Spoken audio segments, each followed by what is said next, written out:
আমাদের চারজনে একসাথে ঘুরতে যাওয়ার অনেকদিন ধরেই ইচ্ছে ছিল। ফাইনালি সেই ইচ্ছেটা আমাদের পূরণ হয়েছে। আমরা চারজন একসাথে ঘুরতে এসেছি। প্রথম দিন আমরা যেই জায়গাটাতে গিয়েছিলাম খুবই সুন্দর একটা টিউলিপ পার্কে, সেইখানে গিয়ে সবাই মিলে কি কি করলাম তা নিয়ে থাকছে আমার আজকের এই ব্লগটি। আশা করছি ফুল ভিডিওটি আপনাদের ভালো লাগবে। হ্যালো, আসসালামু আলাইকুম এভরিওয়ান। আই হোপ আপনারা সবাই ভালো আছেন। আল্লাহর রহমতে আমি অনেক বেশি ভালো আছি। চলে আসলাম আমাদের ট্যুর ব্লগ নিয়ে। সারাদিন ধরে সবকিছু গুছিয়েছি আর গাড়ি দেখেন একদম আমাদের ওভারলোড হয়ে গিয়েছে। গাড়িতে এক ফোঁটা আর জায়গা নেই। আমরা রাতের বেলায় রওনা হয়ে যাচ্ছিলাম আর আমাদের যেতে যেতে অনেকটা সময় লাগবে। যেহেতু সারা রাত জার্নি করতে হবে, কমফোর্টেবল কিছু পরে নিয়েছিলাম যেন জার্নি করতে তেমন একটা কষ্ট না হয়। সেদিনের রাত্রে আকাশটাও না এত সুন্দর ছিল, একদম মেঘ হয়েছিল পুরো আকাশ। আমরা এক গাড়ি নিয়ে ঘুরতে যাচ্ছি। এক গাড়িতে আমরা 5 জন ছিলাম, ইলাপুরা, জয় ভাই আর আমরা। আমাদের সাথে কম্বল বালিশ সবকিছু আমরা ক্যারি করেছিলাম। আর আমরা যেখানে ঘুরতে যাচ্ছি রাতের বেলা আমরা সোনিয়াপুদের রিলেটিভদের বাসায় থাকবো। আপনারা তো অলরেডি আমাদের রিল দেখে বুঝে গিয়েছেন আমরা কারা কারা একসাথে ঘুরতে এসেছি, আর নতুন করে বলার কিছু নেই। আমরা বাসা থেকে রওনা হওয়ার পর ফার্স্টে ইলাপুদেরকে পিক করেছি, দেন আমরা একটা পার্কিং এ হচ্ছে সবাই একসাথে মিট করি। খুবই আনন্দ লাগছিল যে সবাই মিলে এবার আমরা একসাথে ঘুরতে যাব। আমাদের আসলে কখনো একসাথে ঘুরতে যাওয়া হয়নি। আর এদিক দিয়ে নাইম আপু বাসা থেকে হচ্ছে চা আর বিস্কুট এনেছে। যখন চায়ের ছোট্ট একটা রিল আপনাদের সাথে শেয়ার করেছে, আপনারা বিস্কুটটা দেখে বলছিলেন এটা তো বাংলাদেশের বিস্কুট, আপনারা কিভাবে পেলেন। জাপানে যে কোনো হালাল শপগুলোতে আমাদের বাংলাদেশের অনেক পণ্য পাওয়া যায়, তো সেখান থেকেই আসলে আনা হয়েছিল। জাপানে এখনো সামার পড়েনি, এখানে এখনো অনেক বেশি ঠান্ডা। এই চাটা দেখতে দেখতে আমি এখানে চা খাচ্ছিলাম। নাইমাপুর হাতের এই চায়ের আড্ডাটা আমাদের বেশ ভালোই জমেছিল। আপনার জন্য মজা হয়েছে চা। হ্যাঁ, থ্যাংক ইউ নাইমা। এরপরে সীমান্তকে বললাম একটু চায়ের সাথে আমাকে বিস্কুট ডুবিয়ে ডুবিয়ে একটু খাইয়ে দাও। আমরা যখন ছবি ছেড়েছিলাম অনেকে বলছিলেন যে জয় ভাই এখানে সিঙ্গেল, আপনারা তো সবাই কাপল কাপল, আপনারা একটা জয় ভাইয়ের জন্য একটা সুন্দর বউ খুঁজেন তো আমরা তাড়াতাড়ি তাকে বিয়ে দিয়ে দিব। আর আমাদের সবার লাস্ট ডেস্টিনেশন হচ্ছে ফুকুই। কিন্তু আমরা ফুকুই যাওয়ার পথে একটা টিউলিপ গার্ডেনে যাব। আজকে আমরা সেম ড্রেসেরই হচ্ছে এক একজন এক এক কালার পরেছি। প্রায় 5 ঘন্টার মতন জার্নি। আমরা একটা পার্কিং এ থামিয়েছিলাম আর এখানেই হচ্ছে আমরা সবাই রেডি হয়ে নিচ্ছিলাম। সবকিছু আমার ক্যারি করতে হয়েছে এরকম ছোট ছোট পাউচে, আর হচ্ছে এইভাবেই মেকআপ করে নিতে হচ্ছিল। জাপানের পাবলিক ওয়াশরুম এত এত ক্লিন, আমার নিজের বাসার ওয়াশরুমও মনে হয় এতটা ক্লিন থাকে না। সবাই আমরা বাসা থেকে নর্মাল ড্রেস পরে বের হয়েছিলাম আর এভাবেই হচ্ছে আমরা সবাই রেডি হয়ে নিয়েছি। আর এখন যেহেতু জাপানে গোল্ডেন উইক চলছে, সবাই হচ্ছে বিভিন্ন জায়গায় ঘুরতে বের হয়েছে। দেখলাম যে জাপানিজরাও মেকআপ করছিল। রেডি হওয়ার পর একদম পার্কিং এর সামনেই দেখলাম একটা খুব সুন্দর জায়গা, ভাবলাম এখানে বসে কয়েকটা আগে ছবি তুলে নিই। আমরা আজকে যে টিউলিপ বাগানে যাব সেখানে অলরেডি টিউলিপ ফেয়ার চলছে, স্বাভাবিক সেখানে অনেক মানুষ থাকবে, তাই ভাবলাম যে এখানে কিছু কিছু ছবি তুলে নিই। পার্কিং এ রেডি হয়ে আমাদের জাস্ট টিউলিপ বাগানে যেতে 30 মিনিটের মতন সময় লেগেছিল।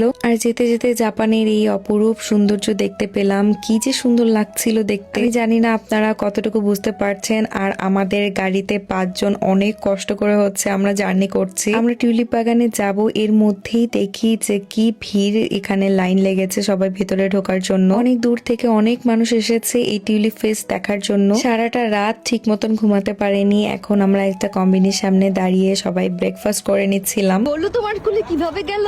এভাবে বললাম চকলেট দিয়ে না, চকলেট দিয়ে। হ্যাঁ, সাত্বিক আমাদের কাছে এসে কথা বললে গোলু আমাদের কাছে একদমই আসতে চায় না। দেখলাম যে সীমান্ত তাকে খুব পটিয়ে পাটিয়ে কুলে নিয়েছে। আর এদিক দিয়ে সঙ্গাপু অনেক অনেক ব্রেড নিয়ে এসেছিল, আমার ফেভারিট ব্রেড। টিউলিপ বাগানে যাওয়ার আগে সবাই হচ্ছে ব্রেকফাস্ট করে নিয়েছে। এখানে আমি একটা কাপ নুডলস নিয়েছিলাম, এটা খেয়েছি কারণ সেখানে গেলে তো আসলে সবাই ছবি তোলা নিয়ে ব্যস্ত থাকবে, খাওয়ার আর কোনো তাল থাকবে না কারোই। আর আমরা 4 জনই যে আজকে সেম ড্রেস গুলো পরেছি, এই ড্রেসটা আপনারা থাইল্যান্ড হলে পেয়ে যাবেন। সেম ড্রেসই আমরা হচ্ছে ডিফারেন্ট ডিফারেন্ট কালার নিয়েছিলাম যেন দেখতে সবাইকে একটু ডিফারেন্ট লাগে। খাওয়া দাওয়া শেষ করে এই তো আমরা এখন বাগানের দিকে যাচ্ছি। আর সীমান্তকে আমার ঝোলা একদম ঝুলিয়ে দিয়েছিলাম। তার আমার সাথে ঘুরতে গেলে এই একটাই কাজ, আমার ব্যাগ টান আর আমার হচ্ছে ছবি তোলা। যদিও আমি সবসময় আমার সাথে স্ট্যান্ড ক্যারি করি, আমার নিজের ছবি আসলে আমি নিজে তুলতেই বেশি পছন্দ করি। তারপরেও মাঝে মাঝে সীমান্তকে আমি অনেক বেশি জ্বালাই। গাড়িটা পার্কিং এ রেখে আমরা হেঁটে হেঁটে যাচ্ছিলাম। এর মধ্যে আমার চোখ পড়ে এই মুখোশ গুলার দেখে। ছোটবেলায় যখন আমি মেলায় যেতাম এই মুখোশ কেনার জন্য আমি সব থেকে বেশি পাগল থাকতাম। আর আশেপাশে অনেক খাবারের স্টল ছিল। এই কিউট বাবুটাও এসেছে টিউলিপ দেখার জন্য, কি এক্সাইটেড দেখে। আজকে আমরা সবাই মিলে দেখতে এসেছি তোনামি টিউলিপ ফেয়ার। এটা প্রত্যেক বছরই এখানে টিউলিপ ফেয়ার হয়ে থাকে। আমাদের যেহেতু ফুকুই যাওয়া হবে তো ভাবলাম এখানে হচ্ছে টিউলিপটা দেখে যাই। আর এই বছর আমার টিউলিপে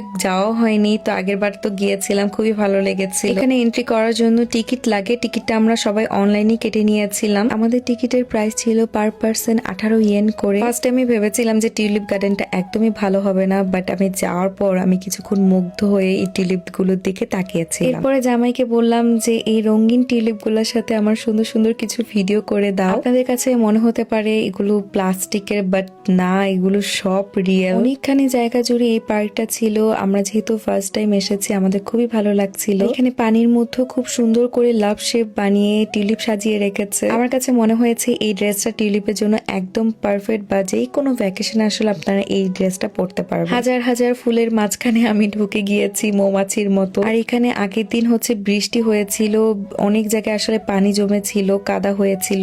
1 কোটি মনে হয় ছবি তুলেছি। আর আমি ভাবলাম যে তাড়াতাড়ি আপনাদের সাথে ব্লগটা শেয়ার করি, আপনারা হয়তো ব্লগ দেখার জন্য অনেক অস্থির হয়ে আছেন। আর সবাই মিলে আমরা অনেক অনেক মজা করেছি। এরপরে এখানে দেখলাম যে সার্কাস দেখাচ্ছে, সব বাচ্চারা খুব মনোযোগ দিয়ে এই সার্কাস দেখছে। 手離して立ち上がるんで、立ち上がったら全員で全体的にもっと褒めて。 জাপানিজরা এসব দেখতে খুবই মজা পায়, সবাই একসাথে দাঁড়িয়ে হচ্ছে সার্কাস দেখছিল। আমি আর সীমান্ত দুজনে দাঁড়িয়ে অনেক ইন্টারেস্ট নিয়ে হচ্ছে দেখছিলাম। পার্কে ঘোরার পর এত এত টায়ার্ড লাগছিল, যেহেতু সারা রাত ঠিক মতন ঘুমাতে পারিনি। তো এই দোলনাটা দেখে মনে হলো যে এখানে একটু শুয়ে থাকি। আর এখানকার পরিবেশটা এত সুন্দর ছিল, উপরে গাছপালার জন্য ঠান্ডা একটা পরিবেশ ছিল। সীমান্ত তো কিছুক্ষণের জন্য ঘুমিয়ে গিয়েছে। সবাই সবার পার্সোনাল গাড়ি নিয়ে এসেছে। তো আমরা আগেই টিউলিপ গার্ডেনে পৌঁছে গিয়েছিলাম। তারপরে এসেছে সোহানা আর সঙ্গাপু। দুইটাকে যে কি কিউট লাগছে, মাশাআল্লাহ বলতে কিন্তু একদমই ভুলবেন না। ওরা আসলে ফার্স্টে আমাদের কাছে আসতে চেত না, বাট এখন যেহেতু দেখছে প্রায় এখন আমাদের কাছে আসতে চায়। বিশেষ করে সুহানা আমাদের সাথে খুব ভালো মতন মিশে গিয়েছে। আর সবার এই একটাই কমেন্ট, আপু আপনি কেন এত কম কম ভিডিও ছাড়ছেন? আমি যদি আসলে রিলের মাধ্যমে আপনাদেরকে সব দেখিয়ে ফেলি, আপনাদের তো ব্লগ দেখতে একদমই ভালো লাগবে না। আমি চাই আপনারা আমার সুন্দর একটা ব্লগ দেখেন। আর মাশাআল্লাহ আমাদেরকে 4 জনকে এই সেম ড্রেসে খুবই সুন্দর লাগছিল। আর যারা হিজাবি আপুরা আছেন তারা কিন্তু একদম ইলাপুর মতন এভাবেই ড্রেসটা ক্যারি করতে পারবেন। বিশাল বড় একটা পার্ক, আর ঘুরতে ঘুরতে আমাদের অবস্থা একদম খারাপ হয়ে যায়।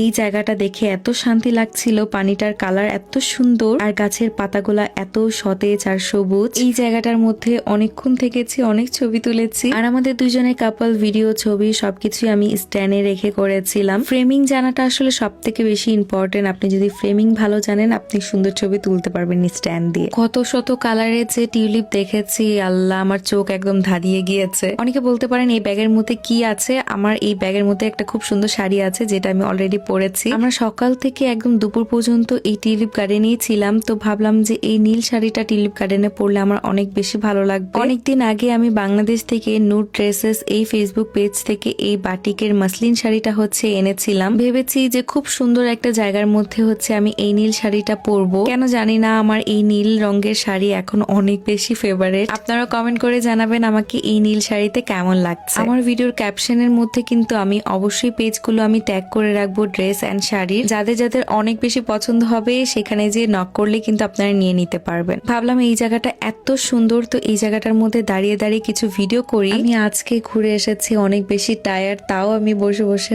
আপনাদের জন্য ব্লগ এডিট করছি, যেহেতু আপনারা আমার ব্লগ দেখতে অনেক পছন্দ করেন। খুবই সুন্দর সুন্দর ছবি তুলেছি, রিল বানিয়েছি, সেগুলো আপনাদের সাথে আমি অবশ্যই শেয়ার করব। আজকে রাতে সোনিয়াপুদের যেই রিলেটিভদের বাসায় আমরা থাকবো সবাই মিলে, তারাই আমাদের জন্য দুপুরে খাবারের আয়োজন করেছে। মজাদার এই চিকেন বিরিয়ানি এনেছিল আমাদের সবার জন্য। এদিকে ভাইয়া সবার প্লেটে খুব সুন্দর করে হচ্ছে বিরিয়ানি বেড়ে নিচ্ছিল, আর আমি এইদিকে খাওয়া শুরু করে দিয়েছি। অনেক বেশি ক্ষুধা লেগেছে আমার। আমি ক্ষুধা পেটে যে কতগুলো বিরিয়ানি খেয়েছি আপনাদেরকে বলে বুঝাতে পারবো না। এরপর সুহানার ফেভারিট গানে সুহানার সাথে বসে বসে এখানে আমি ডান্স করছিলাম।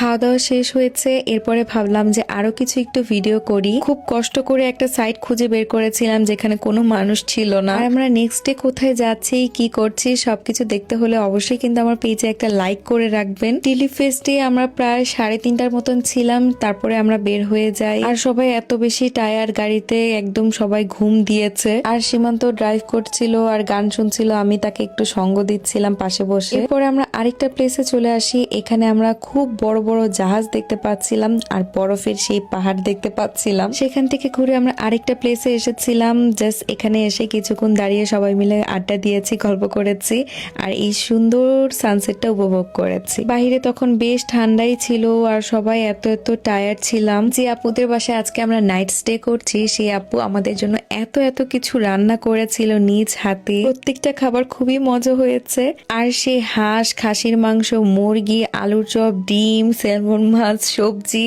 শুটকি, এমন কোনো কিছু বাদ নাই যে সে রান্না করেনি। এসে আমাদের অনেক ক্ষুধা লেগে গিয়েছিল, সবাই মিলে আগে খেয়ে নিয়েছি, তারপর ফ্রেশ হব। আজকের ব্লগটি এখানে শেষ করছি। সবাই ভালো থাকবেন, সুস্থ থাকবেন। আল্লাহ হাফিজ। দেখা হচ্ছে নেক্সট ব্লগে।